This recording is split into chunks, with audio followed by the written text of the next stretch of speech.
Until recently, I never gave much thought to a home office or a dedicated place to write. For the longest time, I wrote on our dining room table. We live in a very small condo in Toronto where space is a very precious thing. Quite often, my family couldn't eat on the dining room table because my research notes and my papers, my computer would be all over the place. And that was okay, that was just the way things were. But recently, when many of us found ourselves working at home all the time, right? So I'm also a high school teacher.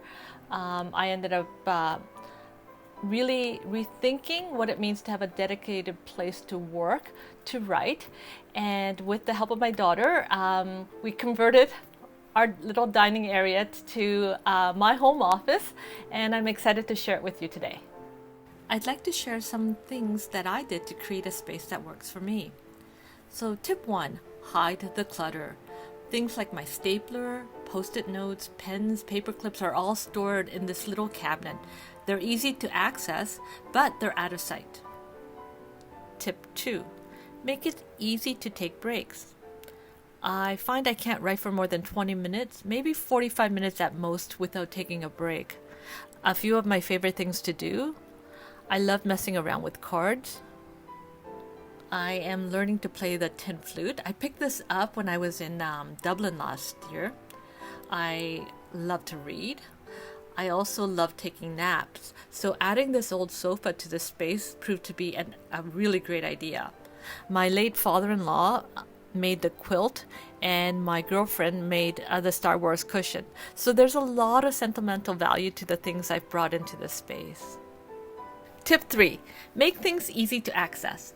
My laptop cord is tucked behind my books, so I can easily charge my laptops. Keep water or something to drink next to you. I found this mini matcha maker.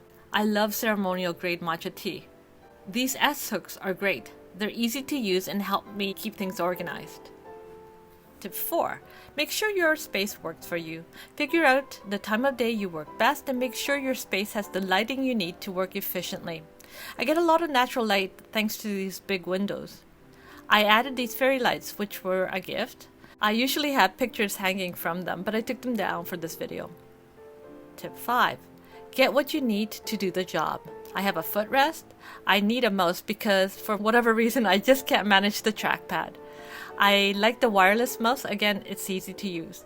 I have a timer to avoid using my cell phone, which is a major distraction for me. So using this little egg timer allows me to time myself, time my breaks. It's, again, just really, really easy. Tip 6, personalize your space. I didn't know you could grow plants in just water, but you can, and they're super easy to look after. My daughter crocheted all of these lovely stuffed animals for me. This is Valentine. A big thanks to author Adam Puddle for naming him after a character in one of my all-time favorite movies, Tremors. What inspires you? I think it's important that the space is right for you and that you associate it as a work space. I really struggle to keep my desktop clutter-free, so one of my goals is to make sure the space gets tidied before I call it a night. That way it's clean, organized, and ready to begin a new workday in the morning. Finally, it doesn't have to cost a lot to reimagine your space.